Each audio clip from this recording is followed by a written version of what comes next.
And Yeah. so that's why we're using all the software we can.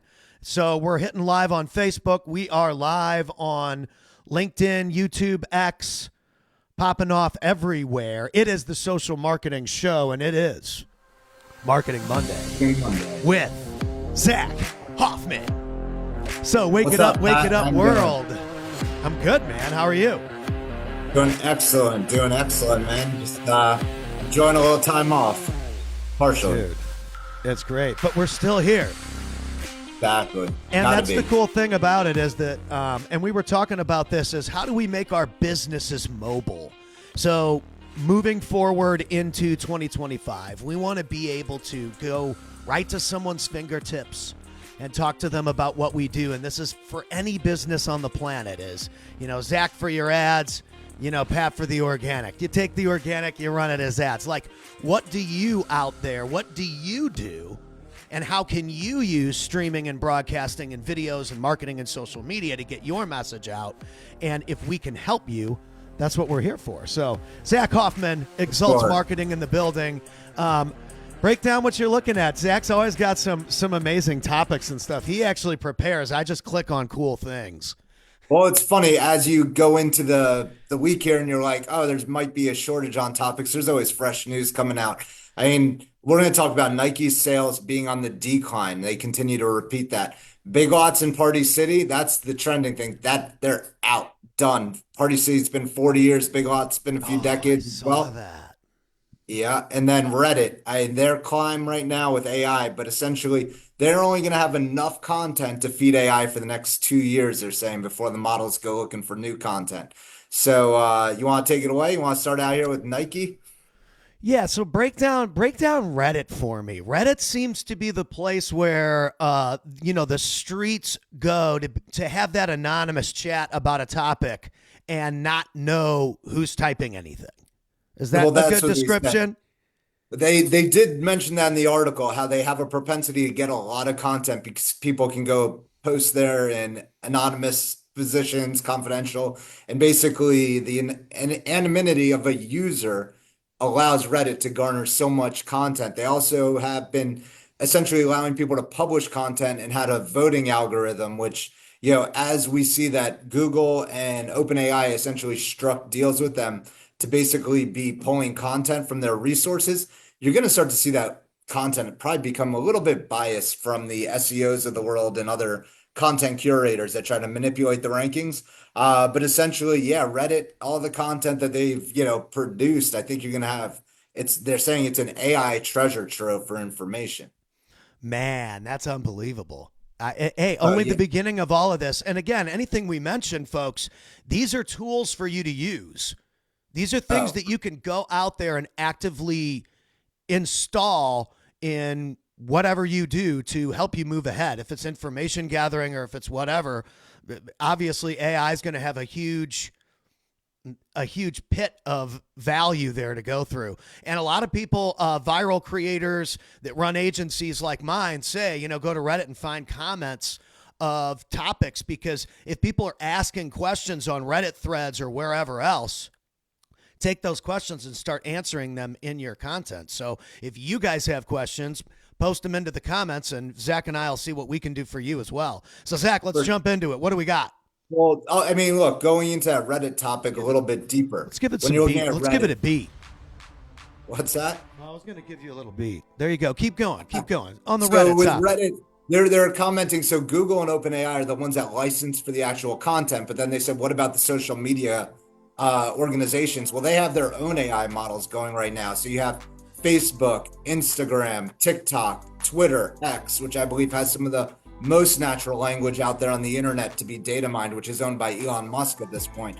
They're saying that all of the social media organizations are utilizing their own AI models to pull back that information and aren't necessarily going to be out there brokering it so easily to Google and OpenAI. So you're going to see a battle for the eyes essentially starting to, start to evolve as the social media companies do essentially own most of that AI content or that information that's being produced. They own the rights to a lot of that information that people are curating and posting out there in the natural language.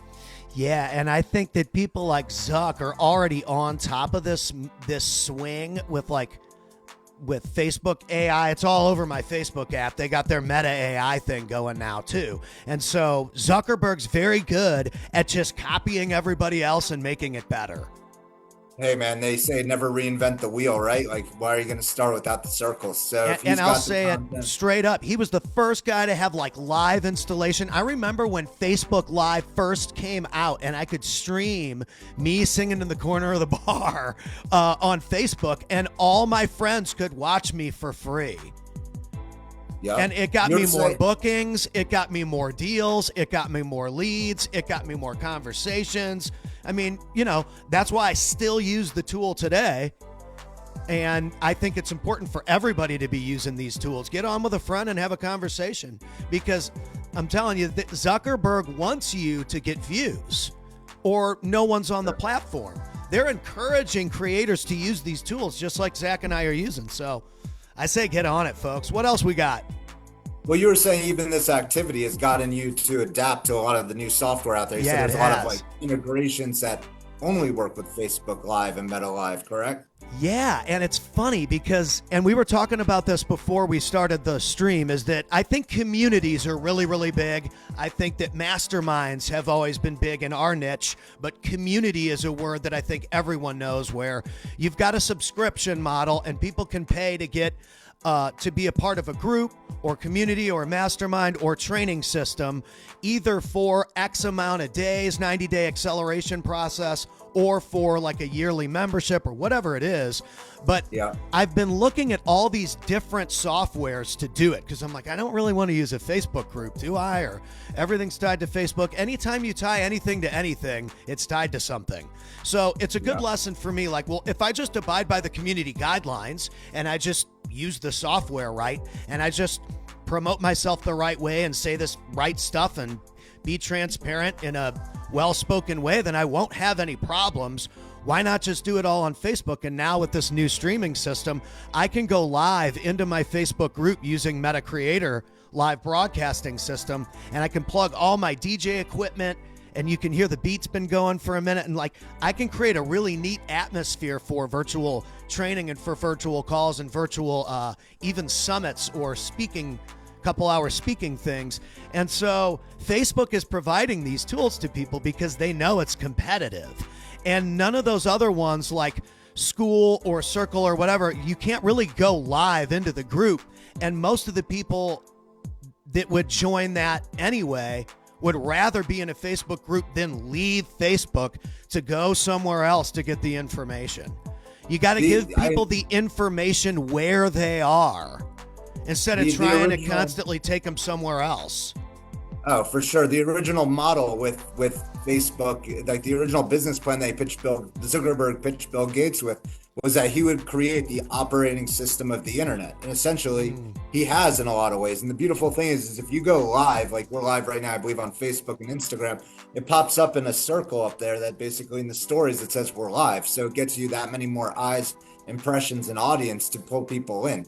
So it definitely has a huge impact. And there's a lot of ways to, I just think there's a strong lack of content out there, and you'll start to see it become busier as people catch on to it. But the live content, the live sources, the tools they're giving you, they want this streaming live information. They want it now. And it's so convenient because it's like, yeah, I mean, you're going to come here and film just like a lot of people do, but that can only happen when it fits your schedule. You're busy. A lot of people are busy, which is what makes it convenient, which is what also makes this convenient for consistency. Virtual calls and virtual streaming is a great way to document a whole week worth of content. And if people can go out there and just do one of these a week, it's a great way to pull valuable stuff. We've seen an incredible response on your page from the short form clips that we've been posting in between episodes too. Oh, for sure. For sure. And we can test various forms of content, see what people are interested in. So, with that, you want to carry on to the next topic? Let's bounce into it. Yeah, for sure. So Nike, as of December 20th, reported that they're continuing to see ongoing sales declines. I mean, they're warning 10% deep declines, like double digits. And this is something that they're continuing to see. Myself as a parent, myself as like a business traveler, it doesn't surprise me. You just have to have your eyes open when you're going around places, or even when you're on the store shelves, like shopping for different, products or, the different shoes that they offer. You have to, one, look at who's backing the shoes, right? Like, so their old school model of like backing an athlete, backing big sports, backing all these different things of like, mainstream economy, well, what was mainstream economy or industry, and expecting it to continue to, do what it's going to do. I think it's an age-old model, right? So if you're Nike and you're leading the retail pack, you're going to have to figure out ways to evolve because right now they're using their retail stores as distribution. They're undercutting them on their website from a price perspective, which that recipe is never going to win. So they're going to kill their distributors eventually. But at the same time, like, like I said, back to being, as a parent, like when you look at like some of the athletes that are tied to the shoes or some of the controversies that are tied to them, at times you're like, do I really want them wearing that shoe? Or am I Mm. representative of a brand when I'm like basically, tied into that? So you look at some of the people that are gaining market share. You have Brooks, you have Hoka, you have OnCloud, you have New Balance. Dude, I was about to say New Balance, but I knew you'd hit it. Well, yeah, I privately love New held. Balance shoes. They're awesome Yeah, shoes. And it's like they're you great. never ever see them standing for anything other than going out and running and being athletic and feeling good, Yeah. and blah blah blah blah blah. And so No, they've steered clear of all the BS associated with pop culture and commercialization of athletics and just stuck to athletics.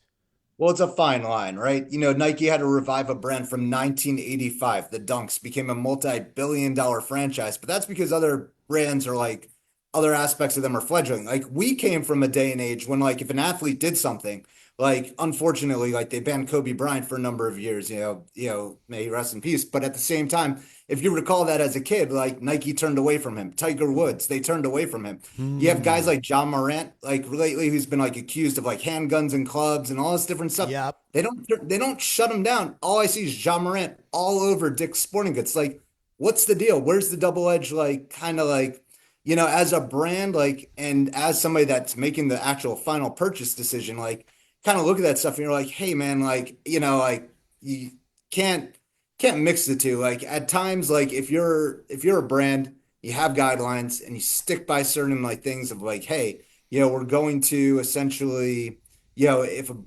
athlete or a face of our brand does these certain things, we're gonna not necessarily give them full rights distribution. I mean, we had Right. Michael Jordan growing up, and he was always, somehow, some way, like maybe it was a different time, but he was always, just a class act and a leader in the space. And Michael Jordan, I love the guy for everything he like represents and like heart, hustle, never sitting out a game, always, Right. performing. I mean, you don't have athletes like that anymore. So it's like when you're modeling a brand and a business model that's based off of Jordan, if your athletes don't have that same ethos anymore or that same like inspiration, athletic or like, push to perform as the Jordan era, maybe you got to like reevaluate. Who are we going to represent? Who are we going to align ourselves with? Yeah, I say to you, it's the guy who plays basketball every Sunday with his friends, or somebody like, a family guy who's out there hustling, like, the influencers of the world, the inspirations to like others, not necessarily when you're looking at ESPN and you're seeing all these like big numbers, and the guy's like, oh, I Right. have a hangnail, I'm going to sit out next week, or I don't care that the fans spent $2,000 to be here. I don't feel like playing today. Like, it just doesn't fly with me as like somebody that is like part of the working environment or working community out there. I think Nike's, they're going to continue to see a spiral if they're just only aligning with, people that are like positioning themselves to pick and choose when they want to work. It just doesn't, I don't think it's going to jive with the buying community to float the largest retailer, the largest numbers in the market that have to be moved. It's hard to move billions of dollars of product when you're not aligning with the common man, because the common man's going to be the only person that's going to be able to push those types of sales numbers in the long haul. Well, and I think we're also going to see a an independent creator type of sales process very soon in the mainstream level, and that means that independent content creators like TikTok users, Instagram users, Facebook users, YouTube users, etc., are going to make their own content marketing Oh, yeah. existing products and going viral and getting that commission check. Well, you've already seen inklings of it. I mean, look, I'm not going to touch on, Kanye, but look at the Yeezy brand, how big that became. That was almost a complete spin-off of an entity. That wasn't even like necessarily associated. Then you had Right. Allbird. Allbirds went huge. And these are all essential like spin-offs off the core. It's like I said, you take that Jumpman brand of Nikes that's been like the multi-billion dollar franchise and you tie it to guys that don't have the work ethic of Michael Jordan and try to sell it to today's community. It's just I don't know that's going to fly long haul. They're going to have to either, iconically float Jordan forever as long as they can for the next few decades, or pair themselves up with like modern day hustlers and people that they know are pushing the edge every day, people that inspire others to take that step and get out there and become those big achievers. Well, and the other thing is, and maybe it's Nike and maybe it's us as the independent guys as well, but it is. So Nike and independent creators need to look at what you just said and say, hey, I mean, you've got this Jordan brand. It's legendary, but it's only one thing. And I mean, they got the pumps. Those are kind of like back right now. Like everybody has those. And then, like Dunk. you said, I think it's because the dunks is what they are. Yeah. I'm not a Nike guy because my feet are so fat. I only fit in New Balance. So I suffered have to from that have for years. to have the New Balance width, bro. I had I'm to coming go, with the I had to width. go. I had to go New Balance double E shoe for a while Right. too. I'm coming I with the couldn't fit into those elbows. Nikes as a kid. Nike finally, I think, start to make a wider version of their shoe. But yeah, my foot for many Man. years would never fit into Nike. Nikes aren't Nike happening dunk. for me, bro. They're just I not going to couldn't wear happen. Jordans as a kid. They're a little wider these days. Give them that. But Oh, man. They're my feet. I got some kind of thing going on the edge there. It's wide. hey, man, But anyway, yeah, I think that there's a gap there. So who's going to come in and say, hey, there's all these customers, all these client avatar. There's a client I mean, avatar there. you're already What do I seeing need to it. create Look, to appeal to those people? It's the independent creators that are going to find and fill that gap. I think you're well, going to look, find people sourcing products, building their own products like supplement lines, shoe lines, clothing lines, and you can outsource everything so you don't have to pay for the merchandise unless someone orders it. yeah. I mean, but if you have strong demand, it's hard to fulfill that gap. But even when you look at so there was this old Seinfeld episode about these like old, shoes that were like reminiscent of like, just like grandpa shoes. Like, you look at some of these shoes that are taking market share from Nike, and like they have to be wondering what's going on culturally because if you look at like Hoka's, like, come on, dude, like really, like I wouldn't be caught in a Hoka. Like you may as well be doing like I'm the not a big, huge big fan of them. Hoka. I'm not a I'm not huge fan of them. I'm not a big fan. I see those in there, but I'm like, you couldn't like give I me a see free those pair other of ones. They're like a D and a C or whatever it is, or a G and a C. What are the those? on clouds. I mean, they were good, and then they started like going a little trying to become more mainstream with like the big Hoka writing. I'm like, man, Oh it's yeah, the like Hoka. if we had Yeah. modern day sitcoms or people like doing some real comedy, like the Hoka Pokas, some of It the just newer says on clouds, It like just says I drive a Subaru with a coexist sticker to me. That's what it says to me. maybe so. Maybe so. Regardless, man, I think Nike needs to do some soul searching because as they, continue to like milk the Jumpman brand for all they can, but then they put on a bunch of guys that can't even, get on the court because they Well, and they I want think what you're out there. saying is what I was saying too. It's an athletic. The Hoka thing looks like a running shoe. So it almost More or less. appeals to that Saucony, Asics, Brooks, New Balance, that running crowd. And I think that crowd is willing to pay premium 110, 120 bucks for a dope pair of shoes because they're I mean, look, literally going to get mileage out of it. literally, figuratively. I mean, I see a lot of them on airplanes, but the fact is like, people are willing to pay for anything. It's just like I said, you can't get to the shelf and start to like question like something because of like the name, the tag, and everything like No. associated with it. Like that's I think part of the challenge that Nike's going to face, like an age-old model that they've been using for decades. Like it's they're going to have to like shift a little bit. And hey, man, it's not necessarily a common man. It's going to be her. It might be that like athlete that wants to sit out. Like as a consumer, it's my call to say, hey man, like, that guy sat out a basketball game when I went to go buy my tickets to take my son to actually see him perform. That's not Jordan Mm, era sports. That's not Jordan era personas. Like, we need to move on from this. We need to, like, move the brand to, like, Nike, the brand of champions. Like, we need champions reflected in the brand, and that's how it should be pursued and moved forward. And the NBA, not to go there much, but like, it's on 20% declining viewership. So like, that's also another big partner. Like, all these major sports are on declining viewership. Like, that's hurting the brand as well. It's the champions, the everyday man that's going to get out there, strive to be in the Olympics, or like certain like champions of sports.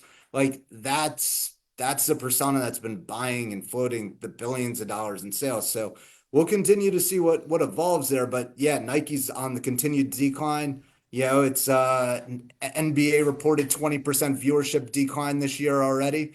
So I mean, the writing's in the data, right? Like, we always talk right. about the data, the impressions, the numbers. They're declining rapidly. They're trying to like figure out, oh, like, if you go to the NBA, like, do we launch a Europe league? Do we, where do we go from here? Like, Well, and I what think what there's do a we do struggle here. specifically? I love that you're bringing this up because, and I think we talked about this here on the show maybe once or twice, but I'm from St. Louis, so we got the St. Louis Blues, we got the St. Louis Cardinals. The Blues, they have won the Stanley Cup now in historic fashion against the Bruins in Game 7. But my point is, St. Louis Blues fans are having a hard time getting the games.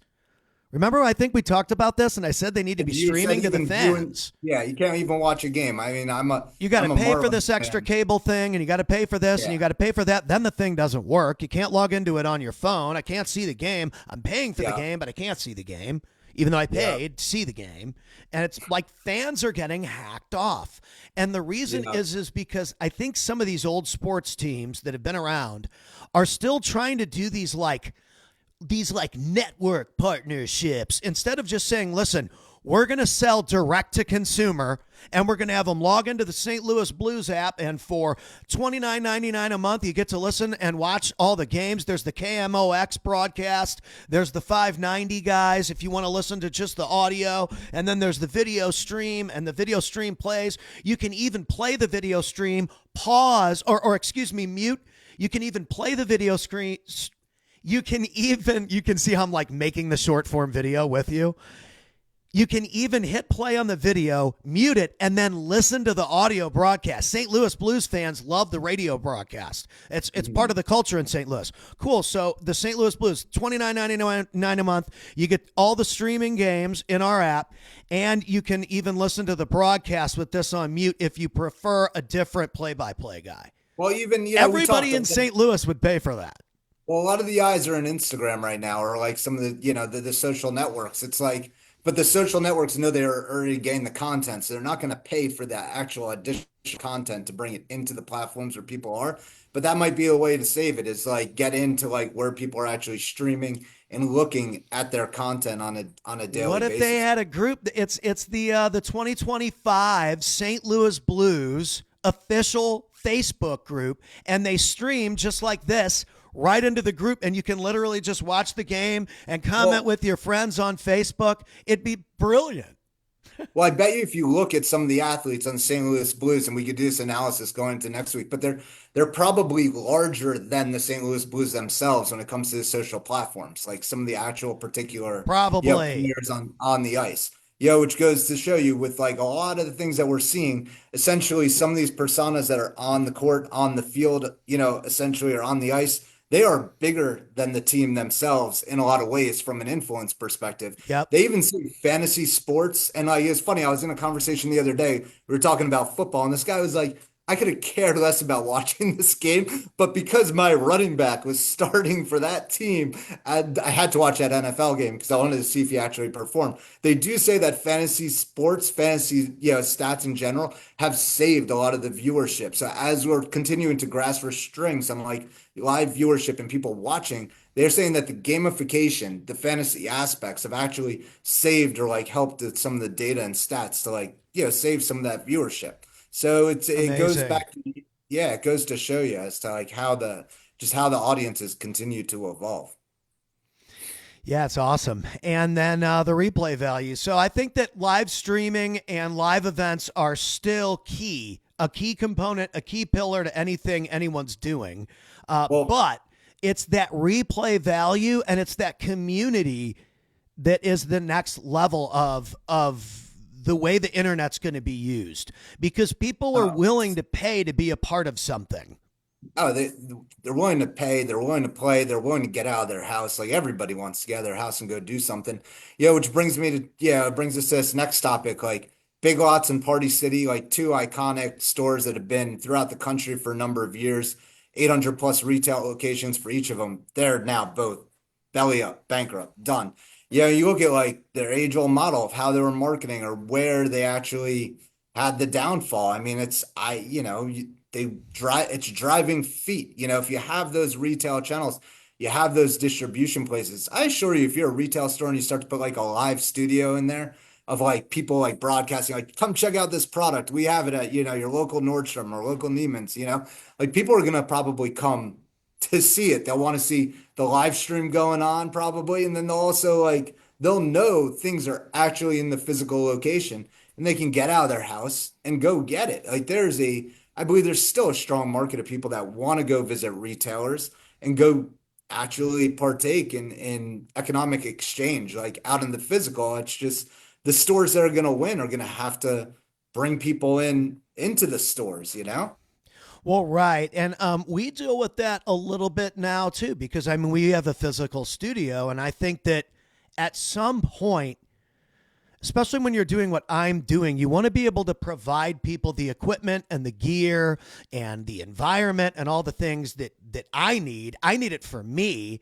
And I Yeah. need to be able to provide it for my clients, because if we really want to go to the next level, and the same thing in a virtual setting, like Oh, for Zach sure. comes on the call, I make sure everything works. We got the beats, we got the music, it's all good, and we can do our stream. And so I think that Yeah. as a service provider, I realized I have all these tools that I use to market myself. My client base needs all these already, but the bars and the places that I was playing at were like, I don't know, social media marketing. Like, I mean, you do it and we share your stuff, but I'm like, you should be posting every night. What's the special of the day? What's this? What's that? What's the other thing? Right. And nobody would hire me. I don't think they had any money for it. They were probably paying me as much as they possibly could, just to sing in the corner, which God love them. But at the same time, I was like, well, man, what is my audience for this? And I Yeah. think now it's gotten to a point where, man, I mean, if you're social media, if you're a business and I go to your social media page and nothing's been posted in 2 years, I'm thinking, are they out of business? Oh, for sure. We have clients where we're just syndicating content. I tell them it's part of that consumer gut check to like know somebody's still in business. Is like they're gonna go whatever social media they're looking at. They're gonna go check out your different Facebook, Instagram. They're gonna check out your environment. Make sure you have some posts even in the past like week, past month to show Totally. that you're still alive. I mean, like consumers want to know. It doesn't have to be the greatest content at all times, but like look, it's There's an that bridge. accountability factor there. Oh, for sure. It's that bridge between that virtual and like hybrid environment, or even, when you watch Back to the Future 2 and you see what the world is going to look like according to them and does Oh, look like, man. or it's like it's video, it's display, it's He had the book. He had the you book have in the part book. two, bro. The Yeah, almanac. the almanac. You know, but they definitely predicted a lot of where, virtual shopping holograms and everything's going to be going, man. You're definitely going to continue to see, I think, this rapid evolution of how people shop, how retail needs to evolve or die. It's going to be an ever-changing, landscape as to what we continue to see. Dude, I love it. I think it's awesome. And I'm so proud of us for like embracing all these tools and these systems and using it to not only help a client base, but also just give the information away so that people can at least get started and see how simple this stuff is. I mean, it's as simple as a Sure. Zoom call and going live. I mean, we have a couple other little fancy plugins, but not much. And so it's really, really cool. And you can go live across Yeah. multiple platforms. So what else we got on the ticket today there, Zach? Well, probably happy holidays, man. It's a Yeah. big holiday week throughout the country, and definitely, yeah, man, it's been great jamming, Yeah, it's and been awesome. definitely, I say, we've both been sharpening our axe, our saw as we continue to do these. So, Yeah, it's rock awesome. on I'm to glad we did it marketing today. I'm glad we for did it sure. today. What's next week look like? What's next week look like? Is it I mean, the man, there's going to be who knows what happens in the next 7 days. We'll just have to, track the media, the news, and see what unbelievable? I continues love to hit it. the feed, what happens, Well, man. we'll have one more in here before the new year. So, ladies For and sure. gentlemen, get active, get out there, make yourself known, make yourself heard. Zach Hoffman in the building from Exults Marketing. I am Pat Hilton with Acoustic Force Media, broadcasting live from the Content Hub of Dallas and worldwide to your fingertips. Marketing Monday in the books. We appreciate you all. Have a wonderful, wonderful holiday season.